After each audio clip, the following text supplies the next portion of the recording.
In order to be a leader, you've got to be able to articulate the vision of which you're trying to lead. The Bible says, where there is no vision, the people perish.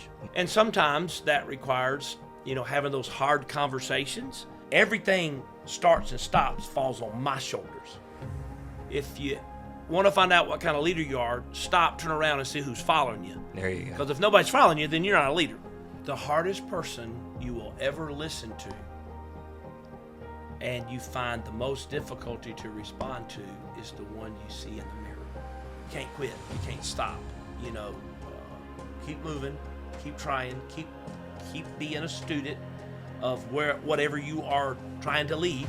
Keep learning. You don't arrive, and there's more. If you stop and think about it, you know what? Everybody is a leader of some sort.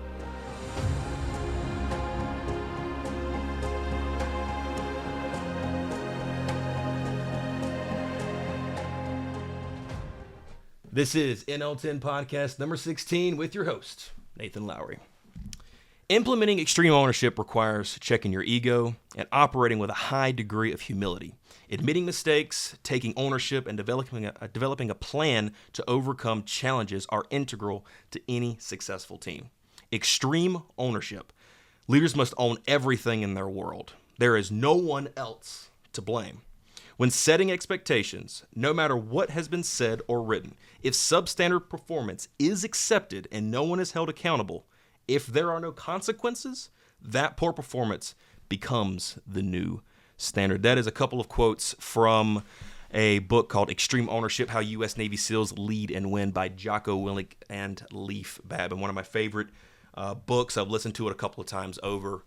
But today is a great day. I'm looking forward to this podcast. We've been thinking about this for the entirety of the year, actually. Yeah. Before the calendar 2025 year, we talked about this, and this is something that is very close to you, something as a younger man I'm trying to learn a whole lot more about myself. But today I have a great guest with me. He has been on this podcast before. We've had a great time. Trent McLaughlin, the preacher over here at Antioch Baptist Church. Thank you for joining me once again over here. I appreciate you. My last podcast allowing me to be able to use one of your Sunday school rooms. We had a great time. Me and Wes had it was a great time. It was a blast. Great story, and we just appreciate you for that. Absolutely. Yes. How you been, man? Super, man. I am great. God's been so good. He has. You've been really busy around here as of late, and yes. Some of the things that we've been busy with is going to go into what we're talking about today. As a preacher of the church, you've been here for over 15 years now? Yes, almost 16. We just did the baby dedications the last couple of Sundays, and you've talked about, you write a letter to them. Yeah. When they're 15 years old, they can see it and they can read it, and you're starting to see some of that. What's that been like? So it's surreal. It's crazy. Yeah. Because number one, you never think really 15 years down the road.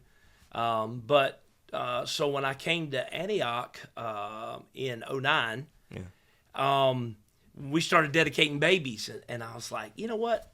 I'm gonna reach for the stars, man. Right. And I believe I'm gonna be here for a while. And so what I started doing is writing a letter to a little baby that's being dedicated. Whether that baby's 8 months old or 8 years old, if it's a child, right, or whatever. And explaining to that child what their parents were doing. Yeah. Not just to see a picture of a preacher holding them, the little baby, or handing them a Bible, but they understand it, and then explain everything about what those parents are doing. And yes, we are now getting to the place that some of those kids are opening those letters up, and I've heard from a couple, not a ton, but from a couple. And, it's pretty amazing. That's pretty cool. Yeah. It has to be really cool. You're starting to see some of the fruits of your labor. Yes. But let's talk about what those fruits of the labor costs. As being the head of a church, we get to do the baby dedications. You get to have the fun and the VBS and the preaching, the sermons. But there's a lot of things behind the scenes that we don't get to see, and that's a lot of the hard stuff. Yeah. That is where you, as the preacher, as the pastor, have to take ownership and lead this church, its staff, its congregation in the right direction. And leadership is something that is big. I believe it's a big conversation that's been happening a whole lot more with the younger generation, my generation, Sure. Early 20s, yes. Even some late teens. You're starting to see that conversation evolve a little bit more, and people are starting to wonder, because we're seeing what what we're witnessing in our political realm and what we're seeing in everyday life is shocking to say the least. Yeah. And we want to understand, okay, how did we get here, and what do we need to do to get away from that? And leadership is at the very top of that, because when we've been led astray, and now we have to reclaim a leadership. So as a general question to you, and we'll break this down a little bit more, what does leadership mean to you individually as a person? Well, to me, the Bible is clear. The Bible says, where there is no vision, the people perish.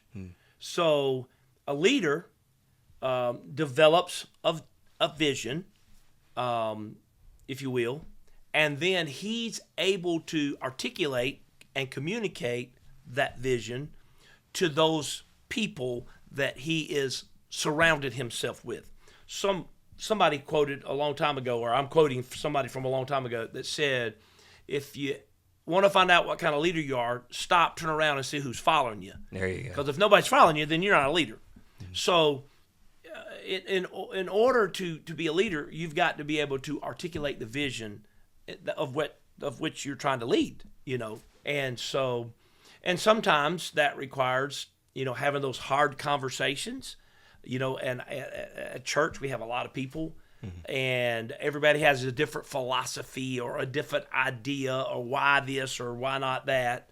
And so, I have to be able to communicate that, being transparent, and being consistent. That's a big word in a leader, being consistent. Right.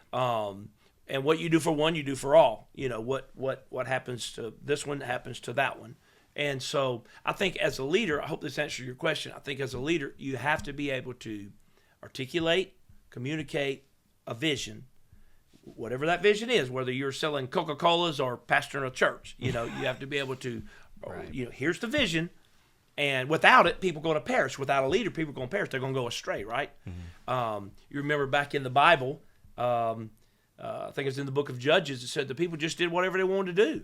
And, boy, they didn't have a king, and because they didn't have a leader. Right. And because they didn't, boy, they got into a mess, right? So leadership is very, very important, especially in the world that you and I are living today, because, let's face it, when there's not consistency and there's not transparency and there's no vision, people just do whatever they want to do. And we get into a mess. No, I think you brought up a great point right there when you said that, if you want to see how good of a leader you are, see who's following you. Yeah. Everybody in the world wants to be a leader. Everybody wants to be the head honcho. We see it, especially as males. We see it a lot. Everybody's trying to vie on that hierarchy, get to the top. Oh, I want to lead this, and they try to. If they're not leading, they pout and pooch their lips and start bad mouthing behind the back. You see that a lot nowadays. But individual leadership is not only something for a vision, but dare we say it's selfless. You have to be selfless with it. You have to take ownership. There's a passage in that book I was just quoting just a few minutes ago, and I thought it was a very it stuck out to me big time. It was impactful to me. But that book was written by Jocko Willink and Leif Babin. Both of them were in the Battle of Ramadi back in 2005. They went in. They were one of the first SEAL team units in Ramadi. It was a hard hitting time at that point. We'd just gotten over there after Iraq, after 2001 happened, and they're over there and they're starting to fight. And one of the biggest, and the Navy SEALs, they're so well trained. Absolutely. They're disciplined. You have taught discipline. You have talked about this, and you've even used them, like their Hell Week and everything that they do in their training and everything. You've brought that up many times in your Sunday school class, I've heard, and even in your sermons. So they're so disciplined. They're so well trained. They're so well studied that nothing should go wrong. Things are going to go wrong, of course, but nothing extreme should go wrong. And there was an operation that was taking place. They had orchestrated the operation, had talked through it. Now they're operating it. And there was a group of snipers, and there was a group of ground units, and they had a couple of locals that were fighting alongside with them, Iraqi locals. And in that moment, communication broke down, and there was what they called a blue on blue, which is friendly fire, and people got hurt. Nobody died, thankfully, but people got hurt. And when something like that happens, Jocko Willink being the leader, being the sergeant, being the commander of that unit, he was told, pull your units out. You're not operating again. The Master Chief is coming down, and we're going to talk about this thing. And basically, Jocko knew that, hey, somebody's going to get fired here. Yeah. And so, with communication going wrong, is it one individual's fault? That was the question. And everybody got put into a room, and Jocko went up there, talked about the operation, what went wrong, how it went wrong, but he never assigned blame. And this is what he had to say. He asked the unit, he said, whose fault is this? Master Chief's sitting in the back. And he says, whose fault is this? He said, everybody was kind of quiet for a while. And if somebody knows that you're going home, you're going to get fired, you're done, somebody finally stood up after a second and said, Sarge, it was me, it was my fault. He says, nope, you're wrong. It's not your fault. Yeah. He goes to the next person. People started standing up consistently. He says, it was none of your fault. He says, you know whose fault it was? Mm-hmm. That's mine. Right. That's right. As a leader, talk to the difficulty of that.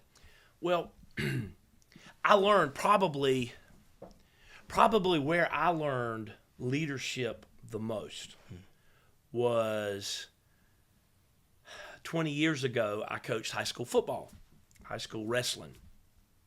And the football days, I was a head football coach of a junior varsity team, and then eventually moved up to the varsity team.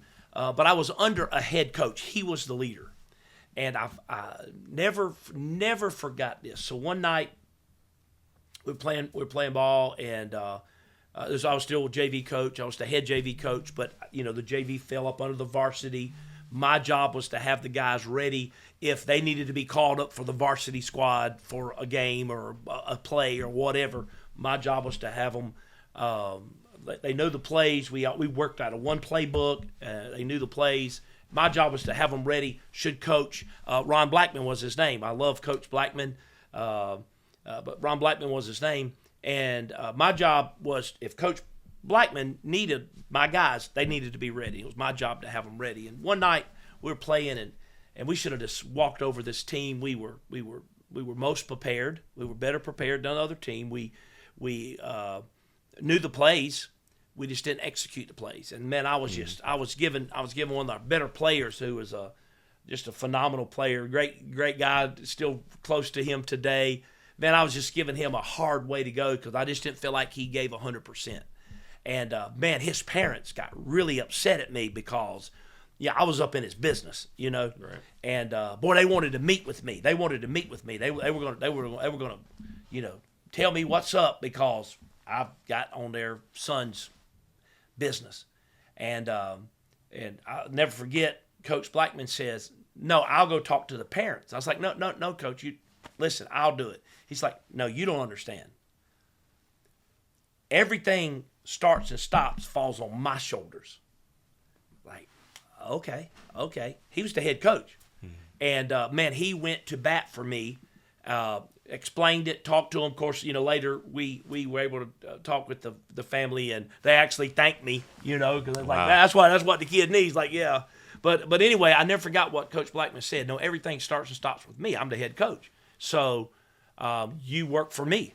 And, man, I never forgot that. And so what you were talking about, that guy Jock, that's what he was saying.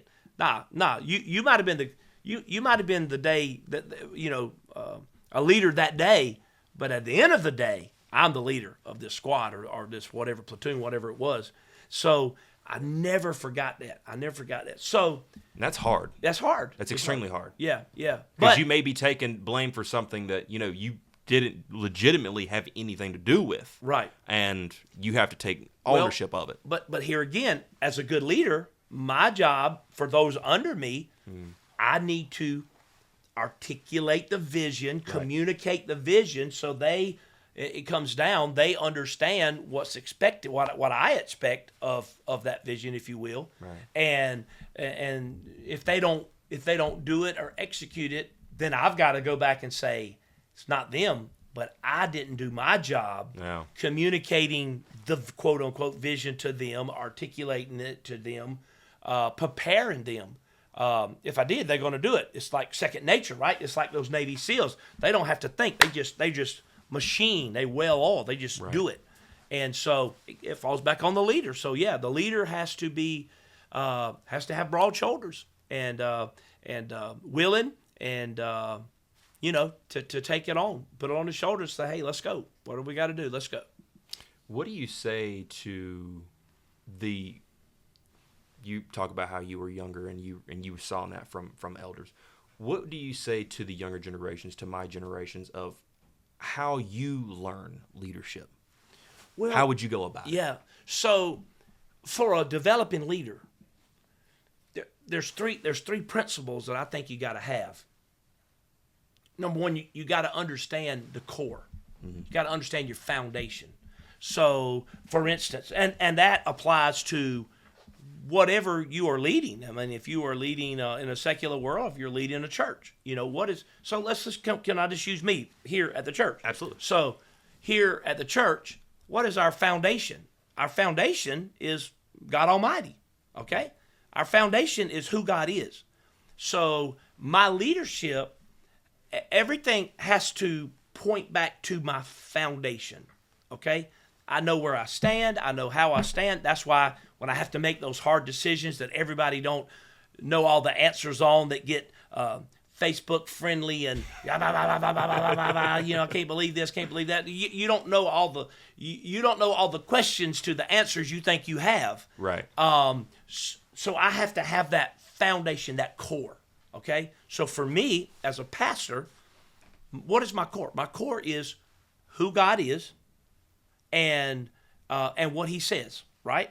So everything that I try to lead this church on, everything we do, I want to make sure we are landing on that core. If we're not, then I'm not a leader.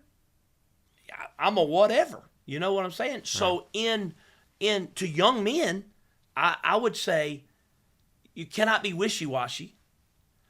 Find out if you're going to be a leader, whether if you're going to be a leader down at the Walmart. If you're going to be a shift leader at Walmart, what's your core? What's the plan? Plan is to sell many products as you can and keep a clean store. That's your core, right? That's your foundation. So you have to understand your core, your foundation. Unfortunately, I think there's so many people in our world and society today, they try to go out and lead, if you will, without a foundation. And a house, this building cannot stand without a foundation. There is more concrete under the ground of this building that you and I are in than what you see on the outside. Why? It's what holds it up. Okay? It's the foundation. The foundation is important. So as a leader, man, you got to know your foundation. Not only do you better know your core, you better communicate your core. So you've got to you got to talk about it. You got to know what we're doing. Why am I doing this? How am I doing this? Communication. Boy, that's something that's lacking in today. Think about relationships. Yeah. I mean, I've sat with so many people in my office here that's having relational problems, and almost every single time when you get to what is the problem, it's, well, he said, she said, didn't say, or didn't say. Right? Mm-hmm. Communication. Right. So what is our communication? Our communication as a spiritual leader is prayer. Prayer's got to be a priority. I like what somebody said. I wish I could remember who said it. I would give him credit for it. This is not Trent's original, but he said, prayer has to be a first priority, or a first response, not a last resort. Yeah. A first response, not a last resort. Like, wow.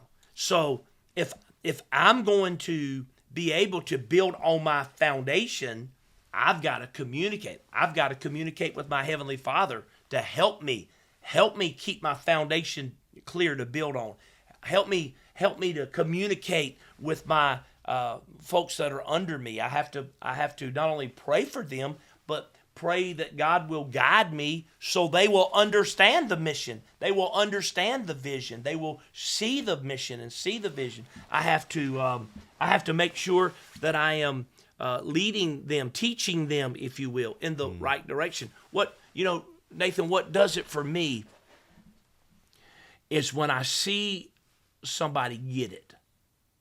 You know what I mean? When I see somebody go, wow, I finally understand. So what are they saying? They're saying, you've done your job, and I see it, and I want to be a part of that.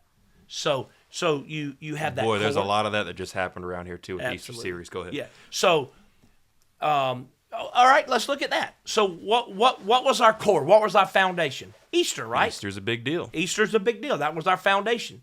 How do we communicate that? I said, guys, come here. So I tell people, boy, I have it up here, but it's not good up here. It's got to get out here because I couldn't do it by myself. So we communicate that, right? And then, hey, what do you think about this? I learned this from Blake Reynolds, who's a contractor. Yeah. One day he was working on one of my houses, or my house, and I heard him under there. He was under the house. It was a hard job. It was some termite damage, and it was a 2-story house. It was going to be a hard job. And he looked at all of his workers, and he said, hey, how do you think we ought to fix it? Hey, how do you think we ought to fix it? Hey, how do you think we ought to fix it? And all of them said it. He said, okay, here's what we're going to do. And it had nothing close to what all his guys said. And I said, Blake, that was great. I watched you with your guys, and that's why they love you and respect you. And he said, I want to include them.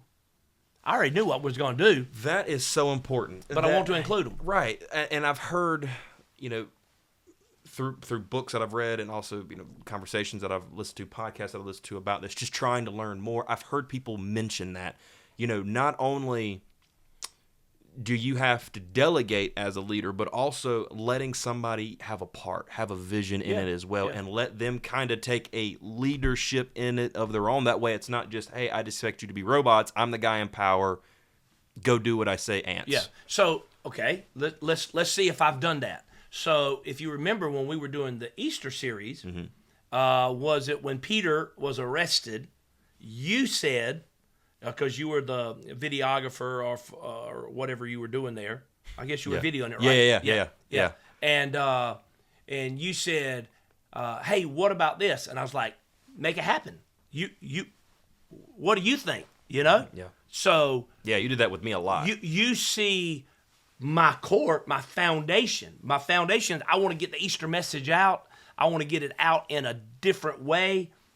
Here's I want to communicate my core. That's why we did what we did. But then you come along and you say, hey, I think you said, I want Peter to make eye contact with Jesus. I think that's what the whole thing was. Yeah. And I was like, wow, I never thought about that. That's the story. So I communicate. Then I want you to be a part of it. I don't want you to be a robot. Yeah. As a leader, I don't want you to be a robot. I want you to take it and do it. So basically what you're doing is you have the vision, you're steering the thing, but you're allowing people to press the gas pedals. So I'm steering it as long as it's on the foundation. Right. The core. Okay? So here's the core. Here's our platform we're building on.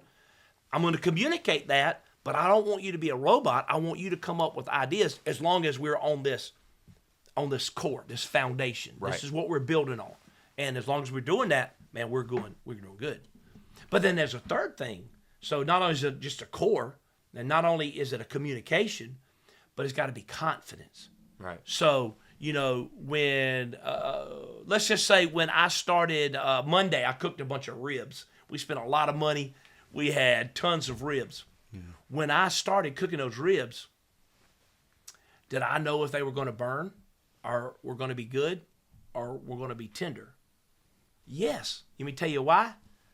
Because I understood what my foundation was. So I know I'm being a leader now as a preacher and a chef. But my foundation is that smoker.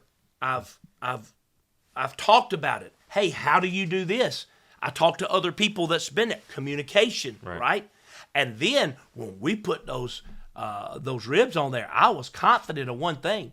2.5 hours, I was going to probe them and make sure I kept the heat right, the fire right, the smoke right, and guess what? Woo, them things were good. Confidence. So, when we build upon our foundation, our core, and we can communicate that, we can be confident in that. We know it's going to work. We know this is going to work. When we as a believer, we've got to know that we can trust God. Because He says, "Call upon me, and I'll show you great and mighty things that you don't even know." Well, how do we know? How do we know what tomorrow is going to bring? I don't. But I've got confidence in the one that's going to bring me into my tomorrow. Why? Because He took care of me in my yesterday. So if He took care of me yesterday, no matter what my tomorrow is, I should have enough confidence in Him to say, whatever I face, I'm going to trust You. Why? You already got me through this yesterday. You got me through this. So a leader has to have that core, which is most often what's missing. No. They don't have, like you said, they want the position, the title, the job, the pay, the whatever, without that foundation to build it on. So I saw something the other day. It said, this is a spiritual thing about leadership. It said a lot of people want the anointing, but not the assignment. I like that. Like that. In other words, they want the position of leader. But what if they have to lead in a drug rehab? Aggravating. No. I want to be a leader where I show up and put my little shiny shoes on and my pretty necktie and everything is great. Well, a leader is a leader. Yeah. Right? And so I'm leading whether it is school kids, church kids, a church full of people, whatever. So my core, my foundation has to be clear. I know what I'm building on. I know. So let's take that away from the spiritual realm for a second. Let's say I am working for Coca-Cola Consolidated. I just saw a Coke can up there, made me think of it. Coca-Cola Consolidated. Okay. So what's my core of Coca-Cola? To sell soft drinks and beverages, right? That's why Coca-Cola exists. They don't exist so people will put a Gamecock Coca-Cola can on their shelf. That's not why they exist. They exist to get this beverage out into as many hands and bellies as they possibly can. That's their core, right? So how do they do that? They communicate it, all right? This is probably before your time. There was a slogan, Coke and a smile. Coke and a smile. Mean Joe Green. You don't know if you remember that. You're a sports guy. Yeah. Go check out Mean Joe Green. Yeah. He was the Steelers, I believe. Yeah. And a kid goes up to him, and Mean Joe is beat up and busted up from the game, and he's walking off the field early. He's going through the tunnel, going in the locker room, and the kid comes and says, "Hey, Mean Joe." And he stops, and he's sweaty and bleeding, bruised up, and he turns and looks at him thinking he wanted some autograph or something. And the kid says, "I got something for you." And he hands him a Coca-Cola. This is one of the greatest commercials ever. Just Google it. I'm telling you. Mean Joe Green in the Coke commercial. And he hands him the Coca-Cola. And boy, Mean Joe just takes that up, and he just swigs it. And it's like all the pain, the loss apparently had gone away because this kid thought enough about him. Yeah. Communication, right? And so here I am. That commercial is probably 30, 40 years old. I don't know how old it is, but it's been a long time, older than you, and I'm still talking about it. You may tell you why? Because Coca-Cola did a great job communicating their core values. Yeah. Their core was to sell Coca-Colas. They communicated it. Now, they had confidence. How do I know they have confidence? Because they put Coca-Colas still in stores now. They still believe it's going to sell. Yeah. Right? And I buy them like crazy, too. Absolutely. So there's those three principles, non-spiritual. There they are. So if I work for Coca-Cola, my job is to make sure I understand the core, the foundation, I communicate it, and I have confidence in it. You will not sell many Coca-Colas if you're not convinced that Coca-Cola is the best soft drink on the market. You got to have confidence in what you are leading. All right? Well, there's something that you kind of hit on earlier, and it kind of plays into the Coca-Cola thing as well. But you talk about the core values, going out, doing this. If your job is this, we talk about people want the title leader, but you can be a leader in whatever role that you're in. Absolutely. Just by exuding those three values right there. But also, what, in your opinion, because go back to the spiritual analogy that you gave just a few minutes ago when you talked about, you have to have confidence in your Heavenly Father because he was the one in your yesterday. He's going to be there for you tomorrow. So you're a follower. How big is it to be a good follower just as much as, how important is it to being a good follower as also a good leader? Do the two go hand in hand to you? A good leader will be a good follower. Boom. You cannot lead if you're not following. Where are you leading? So I follow the Lord. I hope I can lead that way. All right, let's break it on down. Let's get away from the spiritual one more time. A business. Let's look at a family. Let's look at a husband. Okay. All right. Let's look at you. You're not married yet. One day you're going to get married, and we are pushing to get you a wife. We want a pretty wife, a successful wife. We're gonna get you hooked up. But so as the husband of his family, of his wife, they gotta have some commonality. They gotta have a core. What do they want out of life? What is their foundation that they're going to build their life on? Or should they just go out and just start producing kids and they don't have a clue? Where do they want to end up in life? Yeah. I remember when ask Miss Myra, we were dating. I can tell you where I was. This is how it's etched in my mind. Ask her. You ask her tonight. I'll do it. We were at the Caper House in Bethune, South Carolina. Caper House was a convenience store that doesn't even not even in existence now. It was just a convenience store, sort of like the corner cupboard, if you will, in a little small metropolis town of Bethune, South Carolina. Metropolis. And I picked her up, and we used to go in there to get these little slushies. We like the blue raspberry slushie. And so I go in there, and we get her one of these things, and I looked at her, and I said, honey, if you marry me, we're going to go places, we're going to do things, and we're going to be successful. And I even told her this, I said, and you're going to be rich. Well, we've done a lot of things. We hadn't accomplished that rich thing yet, but hey, listen, we still got some time. So but seriously, before we married, we kind of said, hey, this is kind of what we want to build on. Yeah. Hey, listen, in 2023, we went to the Holy Land, and next Thursday I'm going to Greece, the journeys of Paul. So we've traveled the world, North America, South America, all over the continents. Yeah. A lot of continents we've been to, able to go and enjoy and learn. But it started with we had to be. Well, what if I like to travel and she didn't? Yeah. Okay. Or what if I want kids and she don't? We got a problem. So we got to have that. All right, how do we get there? Communicate. You got to talk. As with any relationship, you got to communicate, right? Yeah. You got to talk. What do you like? What do you dislike? What do you, what makes you click? There's just things you got to communicate. And then once you have those things, be confident. Be confident in those things. So, I'm confident that I can trust my wife. I can't travel, to the other side of the world and my wife's at home if I'm constantly worried about my wife cheating on me. Yeah. I have confidence in her.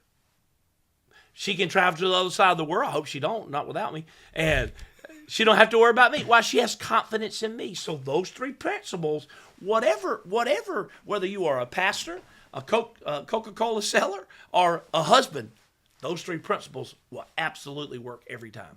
Well, I think you hit on something right there that has been a core study for me personally when it comes to, we've been talking business, even church, business in a sense, but let's flip that into personal relationships, whether it be friendships, coworker, but also relationships and intimate relationships. You and Myra have been married for how long now? Yeah, 30. You about to get me in trouble. We got married in 1987. Okay, so my brother's 30. No. 36. I forgot when we got married. 38 years. Almost. You're on the. We got married in 1986. Okay, so You about to get me in trouble. 39 years. Yes. There you go. Yes. Hallelujah. There you go.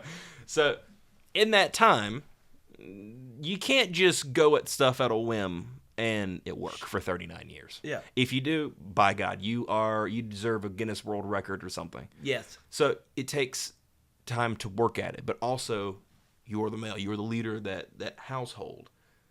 You have to be, and this is something that has been an issue for me at times, and towards the very beginning of this year, I really took a deep dive into this and studied this for myself and had to have hard conversations with myself. But let's talk about having to have, as a leader, hard conversations.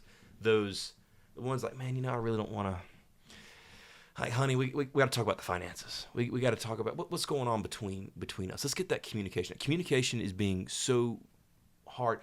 Tell me, as a person, as a leader, your willingness to listen has got to, I would assume, has to be just about above a lot. Yes. Correct? The hardest person you will ever listen to and you find the most difficulty to respond to is the one you see in the mirror. You. That's the hardest person. Because you already know. You know what needs to happen. Yeah. I've been on a weight loss journey. I've got to the place in my life where I've been fat, overweight all my adult life. I used to be an athlete, and then quit playing ball and started getting old and started eating more and eating everything wrong. And one day I said, you know what? I'm tired of this. I knew what to do. I even knew how to do it. But the hardest person I had to convince was that one that looked back at me in the mirror. And so being a leader is the same way. If I'm going to be a leader, I've got to be willing to do what Jocko said. Yeah. It's on these shoulders. What did one of the famous quotes of Ronald Reagan, what did he say? Something about the Gipper? Anyway, everything stops with him. Everything stops with him on his desk, on that resolute desk. Here it is. We'll take one for the Gipper or whatever, or whatever it was. I think it was Ronald Reagan that said that. Yeah. But anyway, it's got to be broad shoulders, and go, all right, okay. This is not good. Not too long ago, I had to make a really hard conversation happen with some people, and I knew they were not going to like it. Yeah, it was not going to be good, even though it was what was best for them, and it was definitely what was best for our church. But they want to talk about it. Mm-hmm. And so I said, hey, I want you to meet me. I want to talk to you. Oh, well, what you want to talk about? I'm not telling you what I'm talking about. We're going to meet face to face. Well, no, you're gonna tell me what we talk. No, we're gonna meet face to face. You're gonna eyeball to eyeball. That's gonna be it. Well, you know what? It would have been a whole lot easier to text this thing. But that's not being a leader. A leader's saying, put the hard stuff right here on these shoulders. I know what my core values are. I know what my foundation is. I'm going to communicate that, and I want to have confidence in that. And you know what? When we had the conversation, it could not have gone better. Wow. It couldn't. It was very, extremely hard. Again, as a leader, you have all these people go, I can't believe the preacher said that or Trent said that. But again, you don't know all the questions to the answers you think you've got. Yeah. So you just have to shoulder it. That's what a leader does. Communicate it, understand it, and even when it's hard. But the hardest person is looking yourself in the mirror. It's funny you bring that up. Back during the late part of last year, I'm a UPS driver. I'm out on the road all the time, and I had been going into a coffee shop downtown called The Daily Grind, and been going in there every day to deliver. And I noticed that there was a former coworker of mine that was in there, and always had a good relationship, I thought. and everything. Saw him in there one day. He told me he had been going through some stuff, and he was finally on the side of it, and he was really happy with his life and everything. Like, man, that's good, man. Grabbed a coffee, walked out. And the second I walked out, I heard my name. He said, "Hey, Nathan, come here. Can I talk to you for a second?" Yeah, sure, no problem. And he pulled me to the side. Unbeknownst to me, he says, "Man, I got to apologize to you." Mm-hmm. I said, "For what?" He says, "Man," he says, "you may have never known this. Maybe you did. I don't know." He says, "But," he said straight up, "I used to hate you." Yeah. I said, "What?" Like, I thought we were cool. Like, no problem. We never argued. We never had a mixed word, nothing. But he says, "Yeah." He says, he says, "You did nothing to me." I just said, anger built up, and I just want to apologize to you about it. And it was impactful to me at the time. A couple of months later, I went through some stuff, and I started really diving deep into leadership. This is when this conversation really started building up in my mind. What am I doing wrong? You got to face the music. In this very church, there was one person that he had never done anything to me. We had never had a crossword, never had an issue. We had honestly never even spoke to each other. But we had some commonality. And I knew I held resentment towards him and felt like I was better than him and all this, that, and the other thing. And I'm like, why do I feel this way towards this guy who's never done anything to me? And it was eating at me. Mm-hmm. I'm like, I have to do. And I didn't realize how hard it was for him at that point in time. The guy that taught him, his guy's name's, we call him Charlie. Or Cupcake, that's his actual nickname. We love him to death. He's a great dude. But I have to do the same with that he did to me. Sure. I have to go do it with this guy. Yeah. How hard that walk was from that media booth right up there to that side door where we had the conversation. Yeah. But in that moment, it's like I had a still small voice in the back of my head saying, "Nathan, if you want to be any kind of leader, you have to be willing to do this." And that's something that I'd always naturally pushed against. Yeah. The humility that you have to have, that I am learning, is ridiculous. How in the world do you do it? It's got to be hard. It is hard. But again, so what you did, you had your foundation that you were like, "Hey, listen, I can't do this. I can't keep going like this. This is going against who I am." You're fighting a battle. You're fighting. And then what did you do? You communicated it. And then you had enough confidence that you could get through this, regardless of what this person was going to say. Because a lot of times, all a person needs is an opportunity to talk. And you can talk through any situation. Communicate, confidence, and then everything's based on that core, that foundation. So yeah, I mean, there's those same three principles just in that situation. It's amazing how great the conversation ended up going, and how different we are now. Yeah, it's like, hey, what's up, man? How you doing? All the time. In a relationship, this is something that I hear all the time from people close to me, and you hear about it all the time. Well, the husband will say, like, "Oh man, I try to lead her, but she just goes on and does her own thing," right? Yada yada yada. How do you combat that? Well, I talked to a lot of preachers, and I remember talking to this one particular preacher one day, and he was like, "Man, our church is different from your church." I was like, "Oh yeah, in what way?" Our people just don't want to do anything.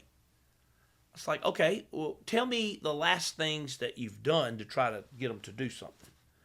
And this is what he said. Now listen real carefully, because this will apply to a relationship, to a pastor, or to a Coca-Cola salesman, okay?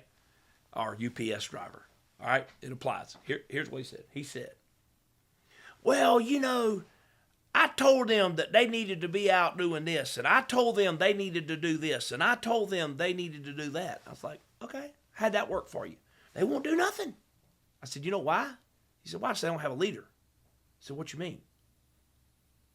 I said, do you think we got where we are at Antioch Baptist Church because I said, y'all need to do this? No. You've been around me long enough to know. Yeah, I've never heard you say that ever. I don't even think I've ever heard you so phrase it what like I that. say is, we're going to do this. Y'all want to help? Yeah. And, in the spiritual realm, it's called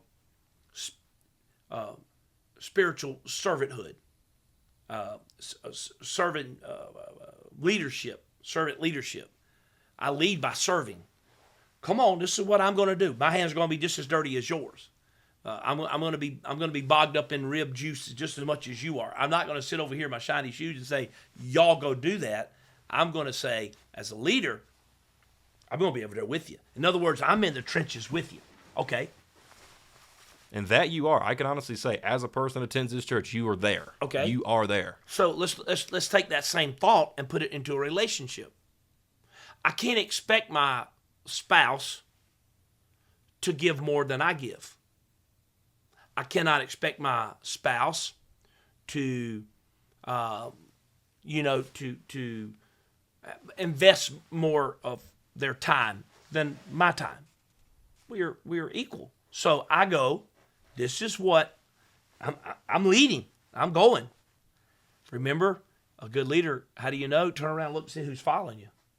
So if I'm doing my job, if I'm the leader that I'm supposed to be, when I've got rib juice in my hands, guess what? I got some other people got rib juice in. I'll turn around, I can see them.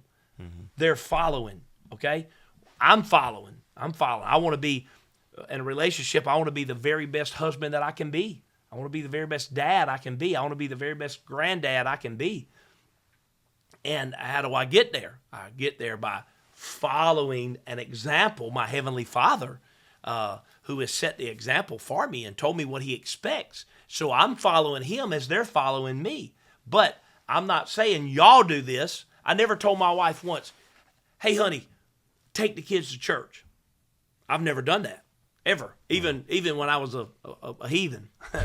I never said, honey, take the kids to church. What you're saying, you've not always been a preacher, but you've always been a redneck? Always, yeah. So you know what I did? I said, hey, we're going to church. Okay, so I'm elbow deep in rib juice, all right?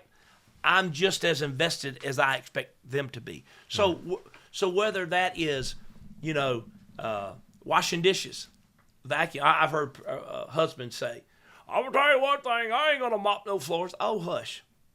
You dirty them up just like she does, You're going to do what you got to do, all right? Now, at our house, we got different chores. Myra does this, I do that, but whatever. We have that because we communicated, all right? We've had that communication, and we go with it. And you're still, elbow deep. Elbow deep, absolutely. So, I mean, it's, the principles are the same, whether you are a Coke salesman, a pastor, a husband, UPS driver.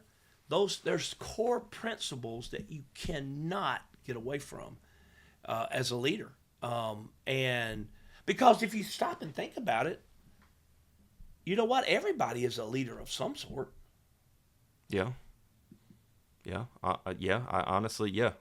I mean, when you own your UPS truck, you say, hey, I just work for UPS of Lancaster. But when you own your UPS truck, you're leading that truck. You're the one put it in drive. You're the leader of that truck. I am a representation of the company. So you follow as you lead. Yeah. Right? And what comes off of there is your leadership. And somebody says, hey, that little guy, Nathan, he went the extra mile and put my box under the carport because it was almost raining or whatever. I don't know how that works, right. But whatever, So you get a little daisy for doing good because you know what I'm saying? Because you just went the extra mile. You took leadership. Your core, you communicated, and you had confidence to go the extra mile. The principle, you cannot get away from those three principles. But everybody's a leader. If you think about it. Wow. I thinking about it a little bit more, you're kind of, even in that sense right there, kind of matching it to my personal day-to-day life. It's, in my business, that world, UPS, we've had conflict issues. We've had that all the time. currently right now, you know. And you explaining it to me right there, I honestly just kind of opened my eyes up a little bit. I am supposed to be leading as I'm following.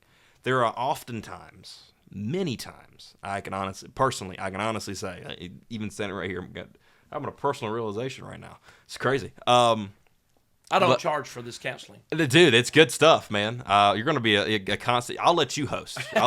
From here on out. But no, it's, you know, when discipline comes down the line, you mess up. You have to take ownership of that. Sure. That's what you're supposed to do. Yeah. Take ownership of the mistakes. You know, you led the team. The team may have miscommunicated. The blue on blue happens, and there has to be punishment. You know the punishment is going to be there. You have to own up and say, I messed up. As the leader of this unit, I messed up. As the leader in that world, I messed up because I didn't follow the vision in which you set for me. Yeah. That is something I can understand where some of the where some of that the disputes where they're coming from. Yeah. I can personally understand that. We live in a society, we live in a time that's like no other. Nobody wants to take ownership. I heard something the other day. It was a personal thing that somebody told me something about a family member, and the family member pulled out in front, leaving their house.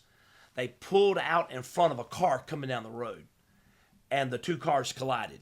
Oh no! Well, obviously, the family member that pulled out in front of the car was at fault. But the family member said, well, dadgummit, if the woman would have been paying attention, they wouldn't have hit me. In other words, it ain't my fault. It was her fault. She should have been. But isn't that the world that we live in? Yeah. Rather than saying, hey, my bad, I've messed up. Mistakes happen, accidents, that's why I have insurance. Accidents happen. Yeah. And probably the dispute could have been handled a whole lot easier, quicker, easier, better, whatever. Right. You know, but instead of let's fight about it. Let's fight. So that's what we've done. This whole world is constantly it's fighting. not me, it's you. Yeah. Again, greatest leadership lessons I've ever learned was a football coach. Football coach Ron Blackman said, we're not playing rec ball. Everybody don't have to play. Everybody don't have to play on varsity football. You need to understand that. But I'll tell you who's going to play. The best 11. The best 11 is going to take the field. Now, your mama can come up here and blame me all day long or whatever, but you want to start in position. Everybody can have a starting position, but you got to earn it. There's no entitlements. You know, the best that we got is going to take the field on Friday night. It's amazing how much sports can do that. And one thing I actually am worried about is, I especially see this in the game of basketball all the time. Yeah. I love basketball. I do. But even in like very small, rec league ball, you're starting to see this more highlight reel-esque, I'm going to make the highlight plays, I'm going to show it, and you kind of get away from a team structure. But a sport like football, it is amazing at how, and we're both sports guys. I'm a big North Carolina guy. Me and you both know that. That's why the XLR cables are blue. Yes. And everything. But, kind of seeing how a structure can change things. Like right at UNC, we got a big structure change. Yeah. Different head coach, different philosophies. Guys have left because things they knew they used to be able to get, they could get away with. Oh, I knew I got a starting spot just because I was Johnny 5-star coming in. Yeah. That doesn't fly no more because this coach says, I want the best. You know what? For your practice jerseys, you don't even need numbers. No, you don't need numbers. Go earn your numbers. Go earn your spot. It's amazing at how stuff like that, and I think personally that I didn't grow up in sports. I wish I did. Yeah. But I think the sporting world with the right coach can really teach a lot of core principles and stuff like that, where you find your values and you find your grit and determination and your discipline. Say, all right, I have to. If I want to go see the field, I got to go. And mamas and daddies should, let that happen. So, I saw it on some Facebook meme or something. It said, "Uncoachable kids will be unteachable adults." A lot of truth in that. I like that. Yeah. Yeah. A lot of truth in that. And so, and that's what we've done. I mean, that's what, Josh Harned, one of our deacons, his son Brody, when he was a little boy, I think it's so classic. I just think it's classic. And he was walking down the street, and these kids were all getting trophies at a karate studio or something. And he goes, "Well, look at them. Everybody don't win. Everybody don't win." But that's what we've done. We want our little Johnnies, our little Billies, our little Susies to get our little trophy. Don't matter if she's earned it or not. But, discipline goes a long ways. And so same as being a leader. Absolutely. A leader is going to be the first one there, the last one to leave. A leader is going to be the one that says, "I got it. Don't worry about it. I'll make it happen." Putting it on their shoulders and saying, "Hey, come on." Why? Because I know what the vision is. I know what the core is. I know what the foundation is. And if I didn't, confidence to make it happen. Yeah. So, absolutely, man. There's a lot of good scenarios with sports and leadership for sure. Absolutely. And there was. And we talked about Hell Week and things with the Navy SEALs, but as a matter of fact, go on into the book, and I honestly recommend, and I'll even put that link down in the description. Go read that book. Go, if you get a chance, go read Extreme Ownership: How a Navy SEAL Leads. Yes, it's amazing. Jocko and Leif Babin did a great job. I've got the audiobook and I've listened to it a couple of times. But in one of those things, Leif Babin talked about he had been in the SEAL teams for a while. He had finally gotten out, and they asked him to come back as a trainer.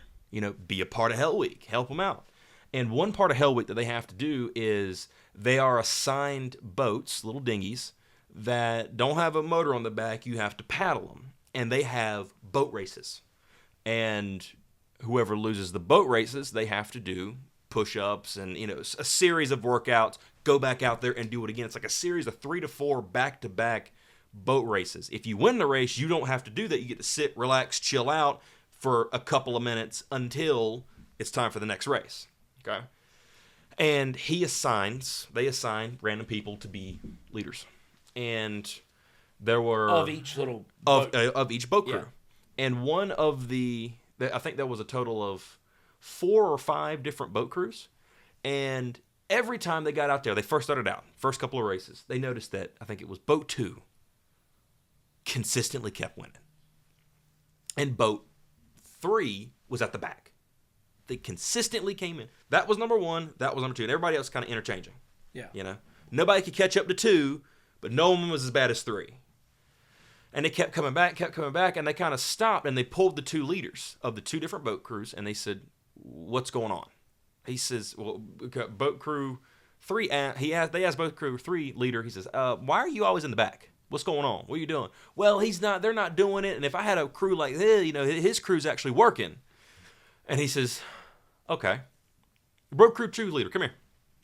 And he comes over, says, "Yes." He says, "I want you to take over 3. 3, I want you to take over 2. I can tell you what happened. Boat crew 3 leader was like, "Yeah, I got me a crew." Boat crew 2 leader was like, and you could see he kind of like, but you know what? Okay, I got it, no problem. I'll be dog if boat crew 3 didn't win. Boat crew 2 came close. Yeah. But boat crew 3 won. Yes. And boat crew 2 each time fell further back. What they realized was boat crew 2, that the original leader, the guy that was leading them, that took over 3 and took them to the promised land, let them start winning races, realized that he was delegating, that he was showing those 3 principles. The other guy, he was just in power, and he was like, you do, and they come up with this slogan, and I like it, this little catchphrase, if you will. It says, "There are no bad teams, only bad leaders." Yeah, absolutely. So the thing that sticks out to me most about the Hell Week was when I read one of the colonels or somebody said, why do we do this to these people? He says, we break them down and make them get to a place where they cannot physically, they cannot keep going because they are done. And their mind says they're done, but then their mind has to take over where their body says they can't. And so he says, to be successful in Hell Week, it's 90% mental. Think about it. Yeah. As a leader, 90% mental.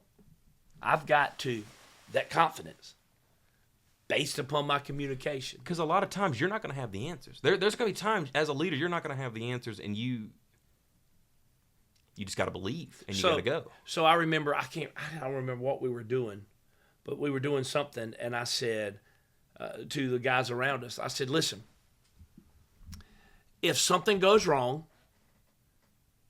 just make it happen. Nobody's going to know it goes wrong unless you tell them it's not right. Right. I like that. So just go on, move on, figure out. In other words, go high on the fly. Keep going. Keep getting it, make it work. Make it happen. Do what you got to do. Just keep going. Get to the finish line. You weren't made to stop. You weren't made to quit. You weren't made to come up short. You were made to finish. And so, as a leader, that's what we do. We understand those things, confidence, and we're gonna make it. And so, whether that's a husband, whether that's a pastor, or Coke selling, can seller, or a UPS driver, yeah. Oh, it's amazing. Leadership has always been, to me, a kind of a very convoluted task. But one thing I think I can honestly say is that through this conversation, it really does boil down to those three. Absolutely. Yeah. Leader for yourself, personally, or in business, or even in a relationship, whatever that may be. It comes down to those three, and if you keep those three, it's gonna be all right. Yeah. You're not gonna make all the right decisions all the time, Oh, yeah. but you're gonna be all right. Admit when you're wrong. Humility, that's powerful and it's impactful. A couple weeks ago we had around here. Everybody had one of them had a sick child, vacation. Other people wasn't here, and somebody called me and said, "Well, man, what you gonna do? I guess you're just gonna shut the church down." And I was like, "I'm not gonna shut the church down. I appreciate our staff. I cannot make it without our staff." Yeah. But you know what? I hadn't always had staff. And what did I do when I didn't have staff? I rolled my sleeves up. I said, "Come on," and you do what you got to do, and as a leader, any one of those spots you want to put it, you got to do what you got to do. You got to do. So if you're trying to have relationship problems and you go, wow, what do you got to do? Well, you better look in the mirror and say, this is what's got me this far. And if this is where I want to be, okay, so be it. Or I got to make some adjustments. I got to roll up my sleeves and go do what I got to do. I got to fix some of these things. Check yourself before you check others. Check yourself, yeah. And man, I didn't want to do because I've been struggling with some back issues, and I'm thinking there's some things that I had to do when these guys couldn't be here, and I was going, man, I am going to be able to, I'm going to be bedridden when I'm supposed to go on this big trip, because my back's going to be out. It don't take much for it to go out, and but you know what? It all worked out. Why? You just do what you got to do. You just keep going. There's a guy that's in Judges. Only two places he's mentioned in the Bible. I think 2 or 3 places. 2 places. Judges chapter 3 and Judges chapter 6. A guy named Shamgar. And Shamgar went out to fight against some Philistines, and it said he killed 600 Philistines with an ox goad. An ox goad is basically a souped up hoe, if you will, and.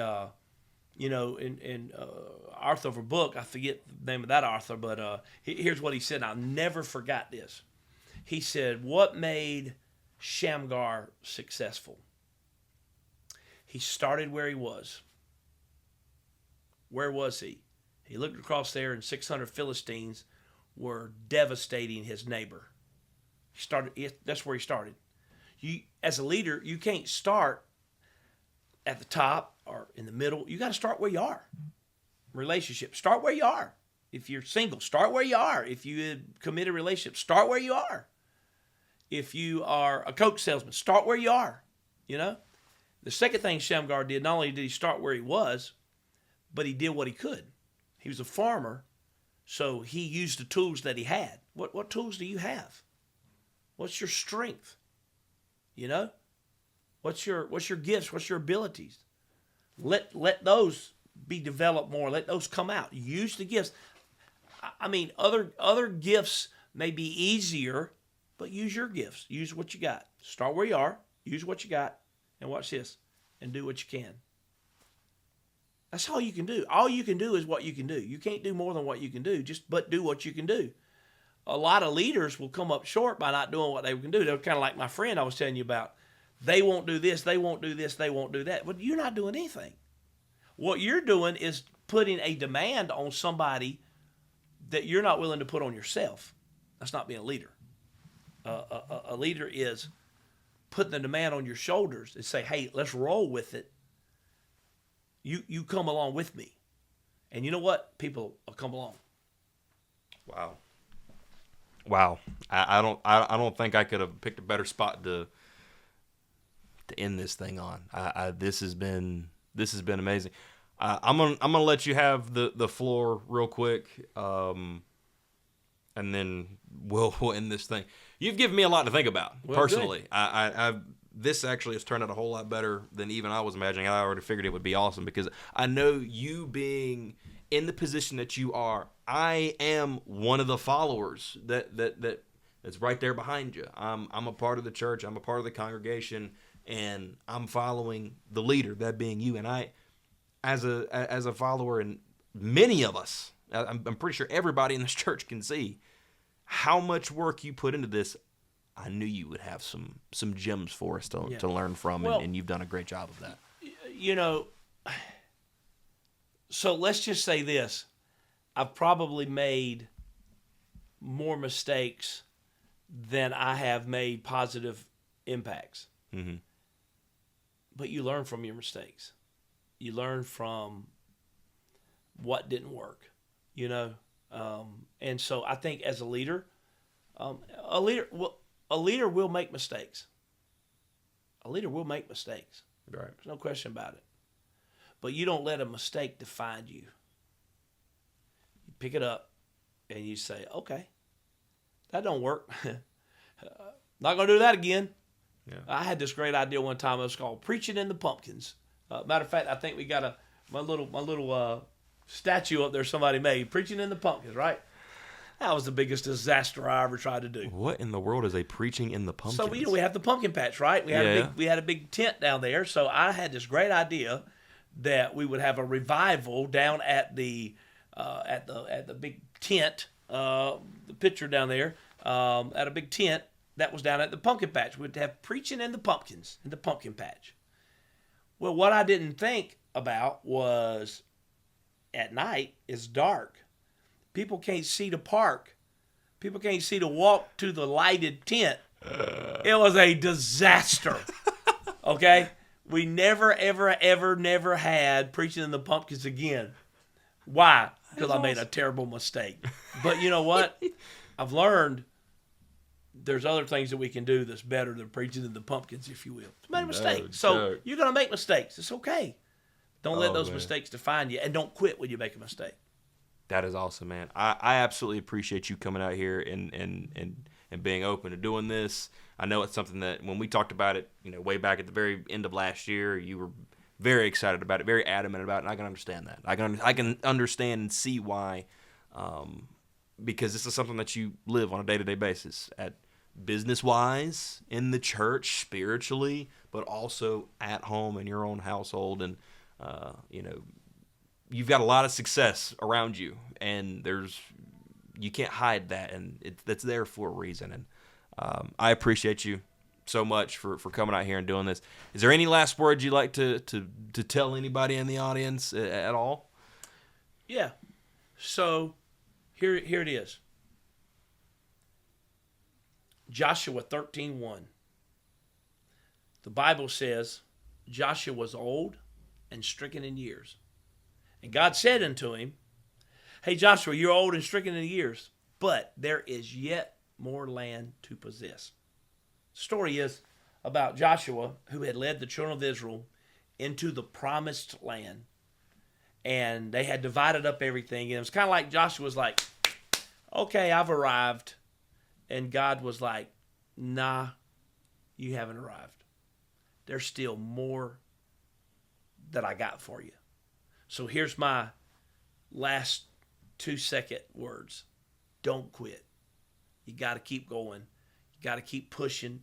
You got to keep trying. You got to keep willing to be a student in whatever you are doing. You never learn it all. One of the greatest men in my life was a man named Dr. Michael Arnett. He was my children's pastor when I was a child, and actually he led me to the Lord.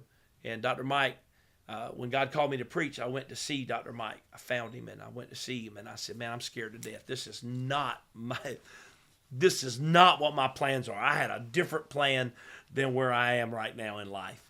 And man, he had so many degrees on the wall. Matter of fact, I told people he had more degrees than most thermostats on the wall.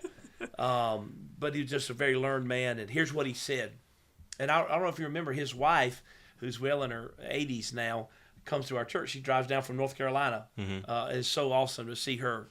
And because she always said, I never thought I'd imagine you being a pastor. And I'm like, oh, hallelujah. But here's what Dr. Mike said. He said, Trent, always be a student of the Word, and the Word will always come out of you.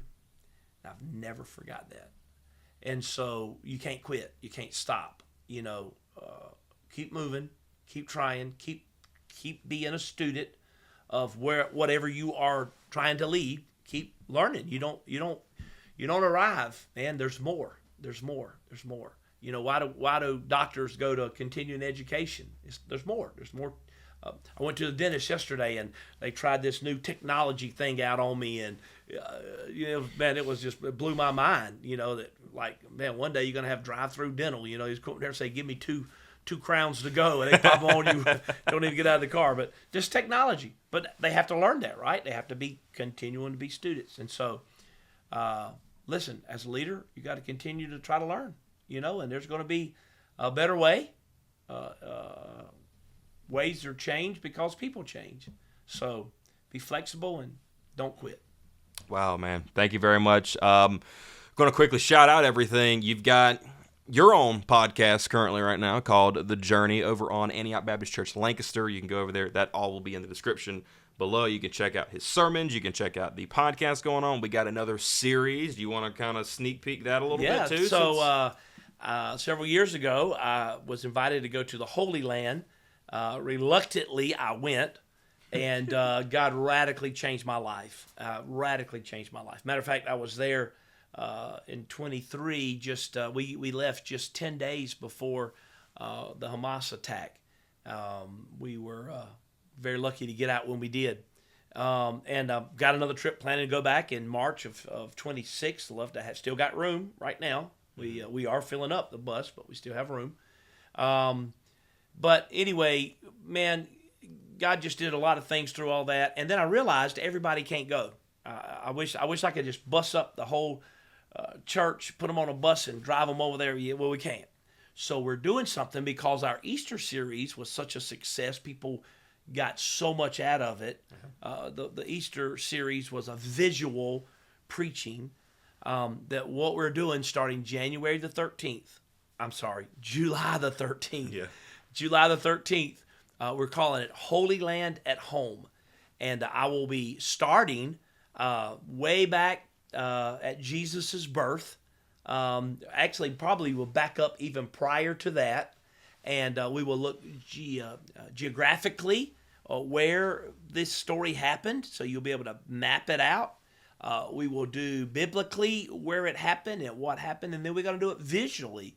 And so while I'm preaching, the sermon will be visual, acted out with live actors as we're preaching it. So it's called Holy Land at Home. So what we're trying to do is let you experience the Holy Land without getting on that American Airlines and flying 12 hours over there. So that's going to be coming up July the 13th. That I'm looking forward to that personally. I think that's going to be awesome. The Easter series was great.